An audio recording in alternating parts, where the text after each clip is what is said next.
చేయండి అన్న.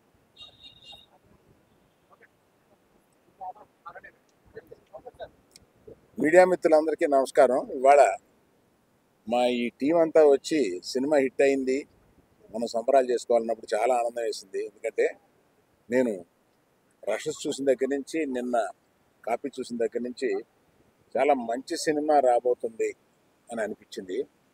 అంటే అనిపిస్తూనే ఒక్కోసారి ఈ మంచి సినిమాలకి ఎంత స్పేస్ ఉంది అంటే, యాక్షను, ఒక స్పీడు ఇవన్నీ లేకుండా స్వచ్ఛంగా ఒక కథ చెప్పారు. అందులో ఈ మధ్య కాలంలో రాని కథ ఏంటంటే, ఒక అక్క తమ్ముడు గురించి కథ.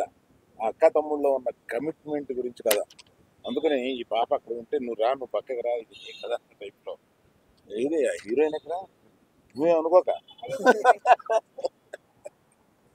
అంత ఈ 1.5 year కష్టపడి తీశాడు ధీరజ్. ఏంటి ధీరజ్ కంప్లీట్ చేయమంటే, ఏదో క్లైమాక్స్ ఒకసారి చూసాం, నచ్చలేదు, మళ్ళీ తీసాం, ఇలా చెప్పుకుంటా వచ్చారు. ఆ డైరెక్టర్ కూడా ప్రతి సీన్ని, కంగ్రాచులేషన్స్ బ్రదర్, ప్రతి సీన్ని అంతా చక్కగా తీర్చిదిద్దాడు. అన్నిటికన్నా నాకు హైలైట్ సినిమా రష్ చూసినప్పుడు ఇంటర్వెల్లో సుహాస్ చూసి అసలు అద్దరిపోయింది నాకు. అయితే ఏం చేస్తాడు రే కుర్రోడు న్యాచురల్గా అన్న ఒక ఫీలింగ్ వచ్చింది. మనకున్న న్యాచురల్ యాక్టర్స్లో వెరీ గుడ్ యాక్టర్ మన సుహాస్. చాలా పైకి వస్తాడు. ఇప్పుడు చేయబోయే చాలా మంచి సినిమాలు చేస్తున్నాడు. ఆ సినిమాలు కథలు ఎన్నుకోవడం కూడా చాలా బాగా ఎన్నుకుంటున్నాడు. ఆ అమ్మాయి సహజంగా చక్కగా హీరోయిన్, న్యాచురల్గా ముద్దుగా ఉంది. ఎక్స్ట్రాలు ఏమీ లేకుండా క్యారెక్టర్కి తగినట్టుగా యాక్ట్ చేసింది. అక్క చూడడానికి చిన్నపిల్ల ఉంది, అక్కలా చేసింది. చాలా బాగా చేసింది అక్క. ఇందులో అందరూ ఎంతో బాగా పర్ఫామ్ చేశారు. ఆ విలన్ చూస్తుంటేనే భయం వేస్తా ఉంటున్నాడు.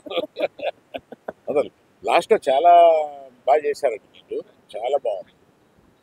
సో యాజ్ ఇట్ ఈస్గా మీడియా మమ్మల్ని అందరినీ ఇలా సపోర్ట్ చేస్తూ,